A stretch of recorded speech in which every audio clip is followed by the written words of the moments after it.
नमस्कार दोस्तों, स्वागत है आपका हमारे YouTube channel NS study centre Saharsa में। आज मैं आप लोगों को 5 महत्वपूर्ण सवाल ऐसे बताऊंगा जो कि हर एक कम्पिटिटिव एग्ज़ाम, चाहे वो SSC के हो, CGL, CHSL, MTS, SSC GD, कोई भी एग्ज़ाम हो, या फिर रेलवे के हो, या फिर BSSC CGL हो, या फिर डिफेंस हो, ठीक है। तो किसी भी तरह का कोई भी एग्ज़ाम होगा, हर एक एग्ज़ाम में यह क्वेश्चन, इस तरह का 5 क्वेश्चन आपको रिपीट मिलेगा ही मिलेगा। इसलिए वीडियो को ध्यान से देखिए, ज़रा भी कहीं पर भी स्किप नहीं कीजिए। चलिए अब शुरू करते हैं। क्वेश्चन है कि 3 कारों की चालों का अनुपात 3:5:9 है, ठीक है। यानी कि 3 गो कार है, तीनों कार का जो है चाल का अनुपात यानी कि स्पीड का रेशियो आपको दे दिया है 3:5:9, ठीक। अब क्या कह रहा है, समान दूरी तय करने में उनके द्वारा लिए गए समयों का अनुपात है। यानी कि जो है तीनों कार जो दूरी तय करेगा, स्पीड का जो है चाल का अनुपात जो है अलग अलग है, लेकिन ये जो दूरी जो तय करेगा, दूरी जो है तीनों का कार समान दूरी तय करने में उनके द्वारा लिए गए समय का अनुपात। तो समय का अनुपात पूछ रहा है, तो ध्यान से समझिए कैसे करना। तो इस तरह का जब भी क्वेश्चन रहे कि चाल का अनुपात दे देगा और दूरी जो है समान रहेगा, तभी आप क्या कीजिए कि इस चाल का अनुपात जो है 3, 5 और क्या है 9, यही है। इसका आप क्या कीजिए, आराम से तीनों का एलसीएम निकाल लीजिए। तो इसका एलसीएम कितना हो जाएगा, आपको 45 हो जाएगा। तो इसका एलसीएम आराम से निकालिए, ये कितना हो गया 45 यानी कि 45। यहाँ तक समझने में ज़रा भी दिक्कत नहीं, ध्यान से समझिए। अब देखिए इसका क्या करते हैं, यहाँ पर ये जो इसका चाल का जो अनुपात दिया हुआ है ना, इससे इसको क्या करेंगे हम, तो इससे इसको डिवाइड करेंगे यानी कि भाग करेंगे। तो इसको भाग कीजिए, इसका कितना आ गया, 3 से डिवाइड किए तो 15 तिया 45, 5 से किए तो 9 और 9 से किए तो 9 पचे 45, यानी कि इसका जो है डिवाइड करके आ गया 15, 9 और 5। तो इसका जो आपको समय का अनुपात रहेगा यानी कि टाइम का जो रेशियो रहेगा, ठीक है, रेशियो ऑफ टाइम रहेगा, समय का जो अनुपात रहेगा वो कितना हो जाएगा 15:9:5। ये हो गया आपका क्या चीज़, आंसर। चलिए आते हैं दूसरे क्वेश्चन पे, ध्यान से देखिए, ज़रा भी स्किप नहीं करना। यह क्वेश्चन भी दोस्तों बार बार एग्जाम में पूछा जाता है। चलिए क्वेश्चन को पढ़ते हैं। क्वेश्चन है क्या चीज़ कि ABC एक त्रिभुज है जिसमें B पर समकोण है और AB अनुपात BC बराबर 3:4 है, तब sin A plus sin B plus sin C बराबर क्या होगा, ठीक है। तो ये भी क्वेश्चन जो है दोस्तों बार बार आता है और ये ट्रिगोनोमेट्री का क्वेश्चन है। ट्रिगोनोमेट्री को हम पढ़ाए हैं, उसका पूरा बेसिक से शुरू किए हैं। अगर आप वो वीडियो नहीं देखे हैं तो वो मैं डिस्क्रिप्शन में और डिस्क्रिप्शन में डाल दूंगा, और यहाँ चैनल पे तो है ही, तो उस पर भी जा कर के आप आराम से उसको देख सकते हैं, बेसिक लेवल से, और ट्रिक भी बताए हैं, वो सब भी आप आराम से समझ सकते हैं। चलिए आगे बढ़ते हैं इस क्वेश्चन पे। यहाँ पर क्वेश्चन है क्या चीज़ कि एक त्रिभुज है। तो एक त्रिभुज का रहा है, तो सबसे पहले आप क्या कीजिएगा, एक जो है ना त्रिभुज बना लीजिए। सबसे पहला काम एक त्रिभुज बना लेते हैं। एक त्रिभुज बन गया जिसमें कह रहा है क्या चीज़ कि B पर समकोण है, इसका नाम दीजिए AB और C। तो ये हो गया समकोण यानी कि 90 डिग्री, यहाँ तक कोई दिक्कत नहीं।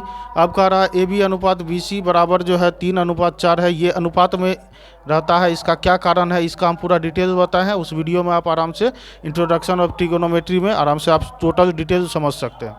तो यहाँ पर AB का दे दिया है 3, इसका दे दिया आपको 4, ठीक है। तो आराम से पाइथागोरस थ्योरम से जो है, जो कि h² बराबर p² प्लस b² होता है, तो यानी कि 3 का लिख ही देते हैं, कहीं बहुत बच्चे नहीं समझे इस वजह से। तो 3 का स्क्वायर, h² बराबर होगा 3 का स्क्वायर यानी कि p² प्लस b²। तो b कितना, तो 4 का स्क्वायर, यानी कि जो है h बराबर कितना हो जाएगा, तो 9 प्लस 16, यानी कि h बराबर कितना हो गया 25 अंडर रूट में, यानी कि हो गया 5, ठीक है।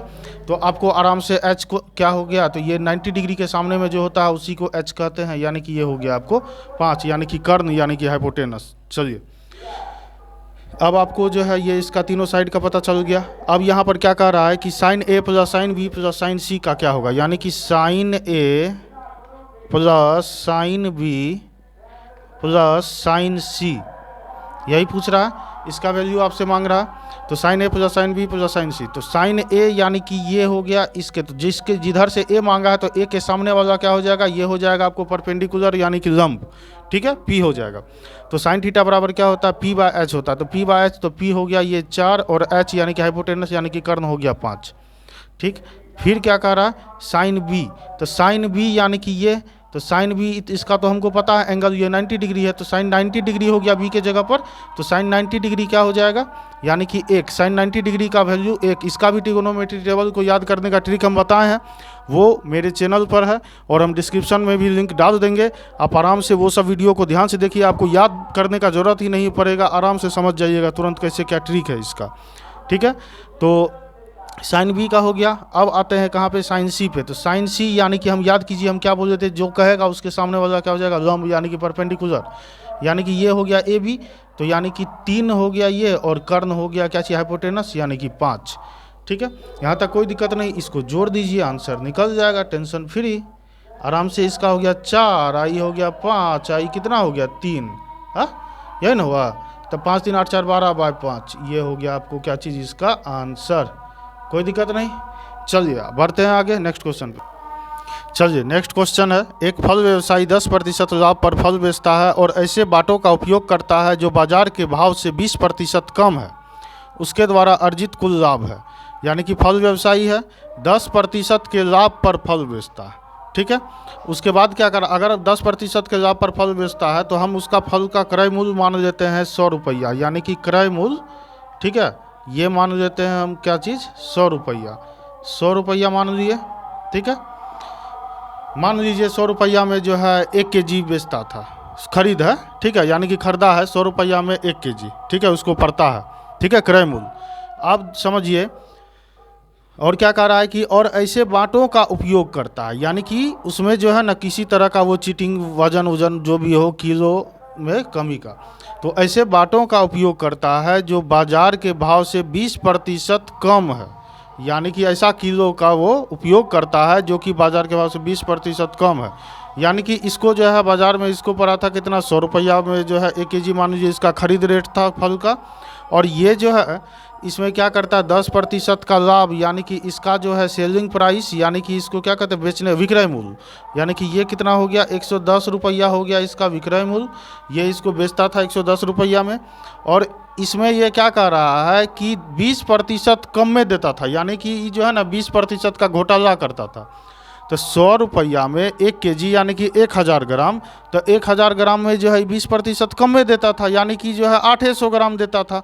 तो ये जो है 800 ग्राम का दाम जो निकालिएगा, तो 800 ग्राम का दाम ये देखिए, एक केजी 1000 ग्राम का हो गया आपको 100 रुपया, तो 800 ग्राम का कितना हो जाएगा, 800 ग्राम का दाम हो जाएगा आपको 80 रुपया, ठीक है। तो ये देता था कितना, 80 रुपया का सामान देता था, समझे, 20% का कम। तो इससे भी आप समझ सकते हैं कि इसका भी 20% कम कर दिए, यानी कि जो है ये 80 रुपया इसको खरीद पड़ता था, जिसको ये बेचता था कितना में, 110 रुपया में। नहीं समझे, 10% अधिक पर बेचता था, हम इसका खरीद रेट मान लिए 100 रुपया, तो 10% अधिक 100 का 110%, तो 110 रुपया हुआ। अब इस 100 रुपया में भी क्या करता था, 20% का घोटाला कम सामान देता था, तो यानी कि ये 80 रुपया का सामान देता था और बेचता था कितना में, 110 रुपया में। तो 110 रुपया में बेचता था, तो इसका जो देखिएगा इस पर लाभ कितना हो गया, तो लाभ हो गया इसको 30 रुपया का, ठीक है।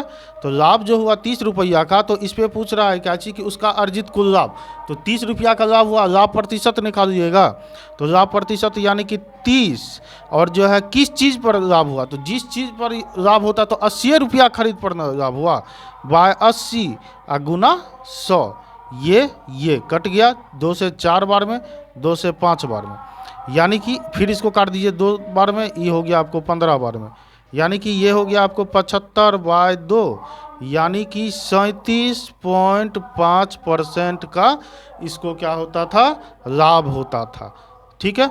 चलिए मिलते हैं नेक्स्ट क्वेश्चन पे। चलिए अब क्या है क्वेश्चन कि एक संख्या को 5 से गुना करने के बजाय गलती से 5 से विभाजित कर दिया गया, ठीक है। इस गलती के कारण परिणाम में प्रतिशत परिवर्तन ज्ञात कीजिए। यानी कि एक कोई भी संख्या है जिसको 5 से गुना करना था, गलती से क्या हुआ उसमें 5 से विभाजित कर दिया गया, यानी कि भाग दे दिया गया। तो कहता है ये जो गलती हुआ तो इसके कारण जो पहले गुना करने पर संख्या आता, उसके बाद भाग करने पर जो संख्या आता, उसमें जो प्रतिशत परिवर्तन हुआ, यानी कि जो प्रतिशत में अंतर हुआ, वो बताइए कितना प्रतिशत है। तो हम मान लेते हैं, इसमें आप मानने का कुछ भी मान सकते हैं। हम जैसे कि छोटा सा संख्या माने जानबूझ करके, जो कि जो है 5 से गुना करने में भी सुविधा हो और जो है भाग करने में भी थोड़ा सा तुरंत बन जाता है। इसी वजह से मान लेते हैं उस संख्या जो है 10 है, ठीक। तो इसको क्या करना था, 5 से गुना करना था। तो 5 से गुना करना था तो 5 गुना 10 होता, तो ये कितना होता, 50, ठीक है। लेकिन किया क्या, ये कर दिया क्या चीज़ कि इसको 10 जो संख्या है इसको क्या किया, ये 5 से भाग कर दिया। तो 5 से भाग कर दिया तो इसमें क्या आ गया, 2 आ गया भाग करने पर। तो इसमें अंतर कितना का आ गया, 48 का। कितना का अंतर आ गया, 48 का, ठीक है। लेकिन करना क्या चीज़ था, करना था गुना। तो गुना करना था तो क्या चीज़ कि प्रतिशत परिवर्तन ज्ञात कीजिए। तो 48 आ गया। तो ओरिजिनल क्या चीज़ था, तो 50। तो 50 था ओरिजिनल। इस पर जो है प्रतिशत परिवर्तन निकालना है। आराम से इसको काटिए, बात खत्म। 96% का अंतर आया। चलिए अब एक लास्ट सवाल, चलिए लास्ट क्वेश्चन पे आते हैं इस वीडियो का। क्वेश्चन क्या है कि एक कार एक सरल रेखीय सड़क पर कुल दूरी के 1/3 भाग को 10 किलोमीटर प्रति घंटा, अगले 1/3 भाग को 20 किलोमीटर प्रति घंटा और अंतिम 1/3 भाग को 60 किलोमीटर प्रति घंटा की चाल से तय करती है, ठीक है। ये तय है, यो है, ये कुछ नहीं है, ठीक है। ये यो है, तय करती है। पूरी यात्रा के लिए कार की औसत चाल क्या होगी। यानी कि कोई भी कार है जो कि यात्रा को 3 भाग में, यानी कि 3 भाग में, यानी कि पहला 1/3 भाग, दूसरा 1/3 भाग, तीसरा भी 1/3। तो इस तरह का जब भी क्वेश्चन रहे तो देखिए यहाँ पर एक चीज़ कॉमन दिख रहा है, 1/3, 1/3, 1/3। तो यहाँ पर इस तरह का जब भी क्वेश्चन रहे तो इसमें क्या कीजिए, आराम से आप कुल दूरी को ऐसा लीजिए जो कि इससे जो है ना सबसे डिवाइड हो जाए। तो सबसे अच्छा रहेगा क्या चीज़ कि 3 ही लेना, और ज़्यादातर जो रहेगा वही से में ले लीजिए, ज़्यादा बेटर रहेगा। तो कुल दूरी हम मान लेते हैं कितना, कुल दूरी हम मान लेते हैं इसका कुल दूरी, ठीक है। कुल दूरी हम मान लेते हैं 3x। यहाँ तक कोई दिक्कत नहीं, 3x किलोमीटर। चलिए आगे बढ़ते हैं। तो पहला जो है, पहला 1/3 भाग, तो पहला 1/3 भाग में तय किया गया दूरी। तो पहला भाग में उतना हम नहीं लिखेंगे, भाग में लिख दे तय की गई दूरी, समझ जाइए अपना। पहला जो भाग किया 1/3, तो इसमें क्या चीज़ हो गया, तो कुल दूरी तो हो गया 3x। तो 3x का ही ना 1/3 जो है ये दूरी तय किया। तो आराम से इसका क्या करना है, इसको काटिए, इसको काटे। तो यानी कि पहला भाग में ये कितना दूरी तय किया, तो x किलोमीटर। फिर इसी तरह दूसरा भाग, दूसरा भी देखिए 1/3 किलोमीटर ही तय किया है। तो दूसरा भाग में जो है सेकेंड टाइम में, ठीक है, दूसरा भाग में ये क्या किया, 1/3। तो दूसरा में भी यही सेम हो जाएगा, 3x कुल दूरी है और 3x का 1/3, यानी कि ये कट गया, यानी कि x किलोमीटर। यहाँ तक कोई दिक्कत नहीं। इसी तरह तीसरा में भी, ठीक है, तीसरा भाग जो किया इसमें भी देखिएगा कि ये जो है 3x का 1/3 ही किया है। ये भी हो गया कितना, x किलोमीटर। यानी कि टोटल जो कुल दूरी का बात कीजिएगा, ये 3x जो था, ये तीनों को जोड़ेंगे तो 3x किलोमीटर हो गया, ठीक है। अब देखिए यहाँ पर हमको चाहिए क्या चीज़, औसत चाल। तो औसत चाल बराबर क्या होता है, औसत चाल बराबर हो जाता है कुल दूरी बाय कुल समय, ठीक है। औसत चाल बराबर क्या होता है, कुल दूरी बाय कुल समय। तो हमको यहाँ पर कुल दूरी तो पता है 3x। अब यहाँ पर जो है इसका कुल समय चाहिए, तो हमको समय निकालना है। तो समय बराबर जो है क्या हो जाता है, दूरी बाय चाल। तो हमको यहाँ पर जो है दूरी पता है और चाल पता है, ठीक है। तो हमको आराम से इसका क्या निकल जाएगा, समय निकल जाएगा। तो पहला भाग में पहला टाइम में जो किया था तो समय कितना निकला था पहला टाइम में, तो समय बराबर क्या होता है, दूरी बाय समय। तो दूरी कितना, x किलोमीटर, ठीक है। और पहला भाग में देखिए इसका स्पीड कितना था, 10 किलोमीटर प्रति घंटा था। तो दूरी बाय चाल यानी कि x/10, ठीक। दूसरा भाग में देखिए, तो दूसरा भाग में इसका समय कितना, दूसरा भाग में भी जो है इसका दूरी क्या था, x। ये प्लस हम क्यों किए ये आपको बताते हैं, ठीक है। तो अभी बस इतना समझिए। तो ये जो है ये हम समय बचाने मतलब जगह कम है इस वजह से कर रहे हैं, इधर थोड़ा सा लिखने में दिक्कत है, ठीक है। फिर भी हम लिखेंगे, ऐसा बात नहीं है, समझिए अच्छे से। तो ये पहला जो दूरी तय किया पहला भाग में उसका समय हो गया। दूसरा भाग का देखिए, तो दूसरा भाग है क्या चीज़, यहाँ पर दूरी उतना ही है, x ही है दूसरे भाग में भी, और यहाँ पर इसका समय, तो समय जो है समय कितना, यही समय बराबर निकाल रहे हैं, ठीक है। तो दूरी बाय चाल, तो चाल कितना, तो 20। फिर इसी तरह तीसरा में x बाय, और इसका जो है चाल कितना, तो यहाँ पे 60। तो इस तीनों, तो हम ये बताते हैं ये जोड़े हम क्यों, ये हम जो है जगह कम है इधर इस वजह से ऐसा किए। तो ये क्यों जोड़े, क्योंकि औसत चाल बराबर होता है कुल दूरी बाय कुल समय। तो यहाँ पर जो है इसका कुल समय चाहिए, तो इसको तीनों को क्या करना है, जोड़ देना है। तो तीनों को जोड़िए, इसका एलसीएम कितना हो गया, 60 हो गया, ये हो गया 6x, ये हो गया 3x, और ये कितना हो गया x, यानी कि कितना हो गया 10x बाय 60, यानी कि ये कट के हो गया 1/6।